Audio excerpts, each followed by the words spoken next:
আমি অত কথা জানি না, তুমি চুপ করে গিয়ে রিচার্জটা মেরে আনো।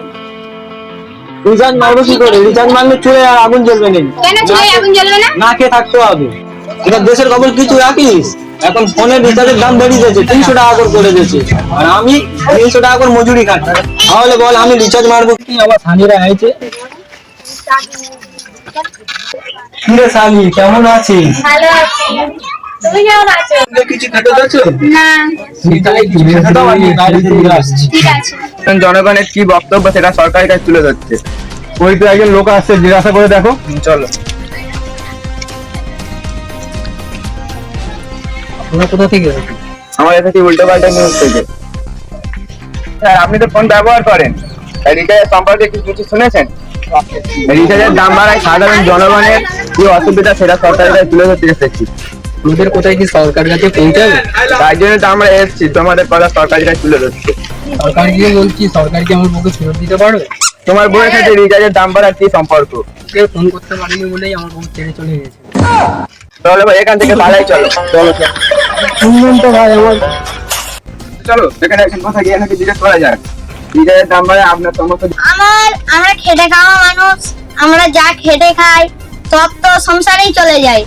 আমার ভাইয়ের রিচার্জ, আমার আমার বইয়ের রিচার্জ ওই করতে পারা যায় না। আমার ফোনে রিচার্জ না মারতে পারে, আমার বউ আমাকে ছেড়ে চলে গেছে। সরকারের আইনে সরকার ফোন ছাড়া কোনো কিছু করা যাচ্ছে না। এখন তো ফোনে এখন টাকা মারার এখনো এত রিচার্জের দাম বেড়ে গেছে। তুমি কি পারবে আমার বউ এনে দিতে? কেটে পড়ো।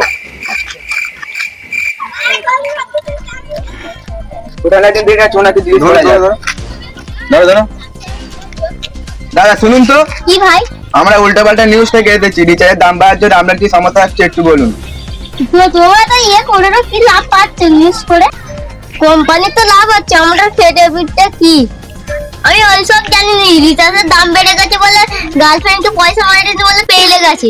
চলে এখানে জিজ্ঞাসা করি রিচার্জ দাম বাড়ার কি সমস্যা হচ্ছে। রিচার্জের দাম বেড়েছে, আমার মা বাবা আমার কাছে ফোনই দিতেই চায় না। ফোনের এক কথা বলুনি, আমার মা বাবা দেখলে মারবে। রিচার্জের দাম বেড়ে গেছে। চলো ওখানে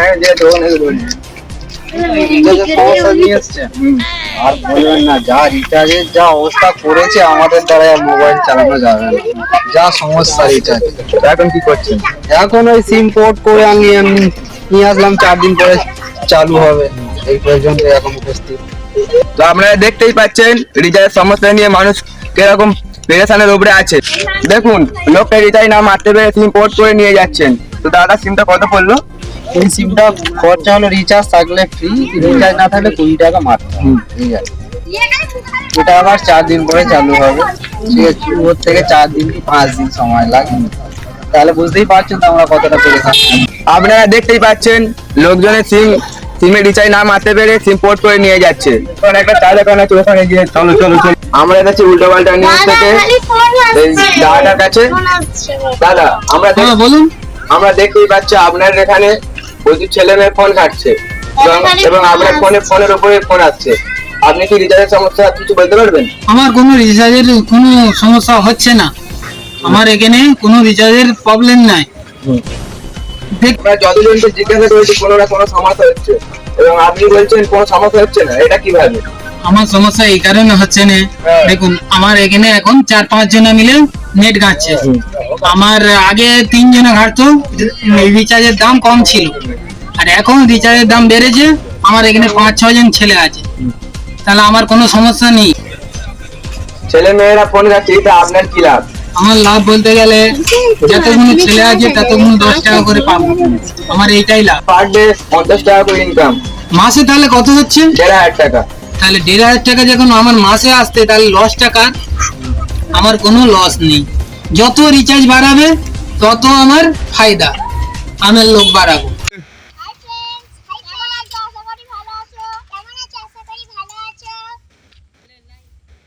বলবি তারে লাইক করবেন, কমেন্ট করবেন, আমাদের ভিডিওটা বেশি বেশি করে দেখবেন, শেয়ার করবেন। এবং আমি নতুন এসেছি, আমাদের ভিডিও যদি ভালো লাগে সাবস্ক্রাইব করে দেবেন।